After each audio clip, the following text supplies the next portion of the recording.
Hi guys, हाय मैत्रिणींनो. आज मला एक मॉडेल शूट होतं.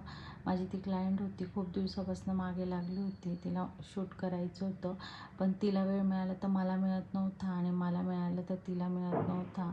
तर तिला आज फायनली ती माहेरी आलेली होती, तर ती बोलली की मला आज शूट करायचंच आहे काही करून. तर आम्ही आज डिसाईड केलं आणि मला काही ज्वेलरी घ्यायची होती म्हणून मी ज्वेलरी शॉपला आली. यांच्याकडे खूप सुंदर नथीचं कलेक्शन असतं, तर मी ते बघितलं. खूप सुंदर होतं, खूप छान छान नथ होत्या यांच्याकडे. आणि आमची मॉडेल पण स्टुडिओला घेऊन बसलेली होती.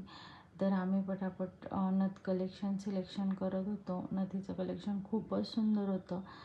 मोह काही आवरत नव्हता. विद्या पण प्रत्येक नथ ट्राय करून बघत होती. नथ खूप छान होत्या. आम्ही 1-2 नथ त्याच्यातल्या ट्राय केल्या आणि आमची मॉडेल पण स्टुडिओला येऊन बसलेली होती. मग त्याच्यातली आम्ही एक फायनल केली आणि विद्या अजून दुसरी पण ट्राय करत होती. आणि विद्याने इयरिंग पण ट्राय करून बघितल्या आणि खूप छान वाटत होतं. आणि आम्ही मग स्टुडिओला आलो. मॉडेल आलेलीच होती, ती चेंज करत होती. तोपर्यंत मी एक सेल्फी घेतला आणि कामाला सुरुवात केली. आणि तिचं छोटं बेबी असल्यामुळे तिचं पटापट काम उरकून आम्हाला लोकेशनला जायचं होतं. तर आम्ही पटापट मी तिचं रेडी केलं, तिला रेडी केलं.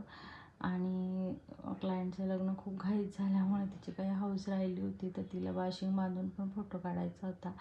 तर तिला आम्ही एक बाशिंग बांधलं आणि काही 1-2 फोटो क्लिक केले. आणि तिच्या मिस्टरांचा व्हिडिओ कॉल आला होता, पण तिने काही रिसीव केला नाही. तर आम्ही लोकेशनला गेलो. लोकेशनला फोटोवाला आमची वाटच बघत होता. आणि लोकेशनला इतकं सुंदर वातावरण झालेलं होतं पावसाचं की खूप हवा, पाऊस आणि वारा. तिथं झाडं देखील काही पडलेली होती, तर त्याचं काम चालू होतं. तर आमचं फोटोशूट स्टार्ट झालं आणि तिथे खूप निसर्गरम्य वातावरण झालं होतं. त्याची मी मजा घेत होती. खूप भारी वाटलं, मजा आली.